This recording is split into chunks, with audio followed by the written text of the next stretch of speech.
సాధించడమే మీ లక్ష్యమా? ఎంబీబీఎస్ సీట్ల గైడెన్స్ కోసం తప్పక విచ్చేయండి mega education mela. Vinesh Phogat Paris Olympics లో సంచలన ప్రదర్శన కనబరిచి ఫైనల్ వరకు దూసుకెళ్లారు. ఈసారి ఎలాగైనా దేశానికి స్వర్ణ పతకం తీసుకొస్తారని బలమైన విశ్వాసంతో అడుగు ముందుకేశారు. అదే పంథాలో తన అసాధారణ ప్రతిభను చూపించారు. రింగులోకి దిగి శత్రువులకు ముచ్చెమటలు పట్టించి వావ్ అనిపించారు. ఇంకొన్ని గంటల్లో ఆమె ఫైనల్లో తలపడనుందగా ఒలింపిక్స్ నిర్వాహకులు 100 గ్రాముల అదనపు బరువున్నారన్న ఒకే ఒక్క కారణంతో ఆమెపై అనర్హత వేటు వేసిన విషయం తెలిసిందే.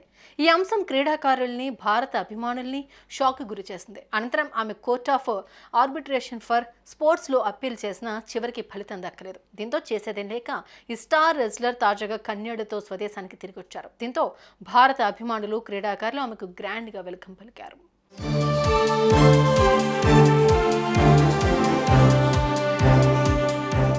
ఈ మధ్య ముగిసిన విశ్వ క్రీడల్లో భారత తరపున మొత్తం 117 మంది అథ్లెట్లు 16 రకాల క్రీడాంశాల బరిలోకి దిగారు.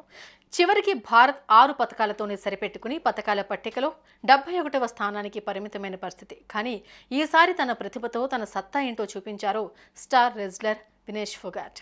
అవును, రింగులోకి దిగి శత్రువులకు ముచ్చెమటలు పట్టించింది. ఇలా సెమీఫైనల్ వరకు అదే దూకుడును కొనసాగించిన వినేష్ ఫోగాట్ ప్రపంచ నెంబర్ 1 రెజ్లర్ సుసాకిని ఓడించి ఎట్టకేలకు ఫైనల్ వరకు వెళ్ళింది.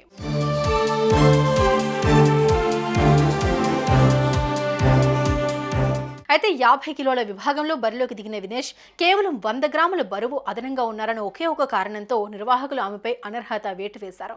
ఈ నిర్ణయంతో ఆమె తీవ్ర మనోవేదనకు గురయ్యారు. అయితే దీనికంటే ముందు రోజు రాత్రి బరువు తగ్గేందుకు శరీరం నుంచి రక్తం తీసుకుని జుట్టు కత్తిరించుకుని ఇలా వినేష్ చేయని ప్రయత్నమే లేదు. చివరికి అదే బరువు ఉండటంతో వెనుతిరగాల్సి వచ్చింది. దీనిపై Vinesh Phogat court of arbitration for sports లో అప్పీల్ కూడా చేశారు. కానీ చివరికి ఫలితం దక్కలేదు.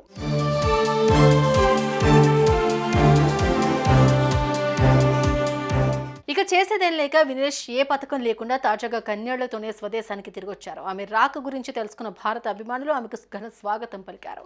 ఈ అభిమాన సంద్రాన్ని చూసిన స్టార్ రెజ్లర్ భావోద్వేగానికి గురై కన్నీళ్లు పెట్టుకున్నారు. ఈ క్రమంలోనే ఆమెకు స్వాగతం పలికిన రెజ్లర్లు సాక్షి మలిక్, బజరంగ్ పునియా తదితరులు ఆమెను ఓదార్చారు. భారత్కు స్వర్ణం సాధించకపోయినా మీరు చూపించిన తెగువ అంతకంటే ఎక్కువే అంటూ అభిమానులు ఆమెను పొగుడుతున్నారు. వినేష్ ఫోగాట్కు స్వాగతం పలుకుతున్న వీడియోలు ప్రస్తుతం సోషల్ మీడియాలో వైరల్గా మారుతున్నాయి.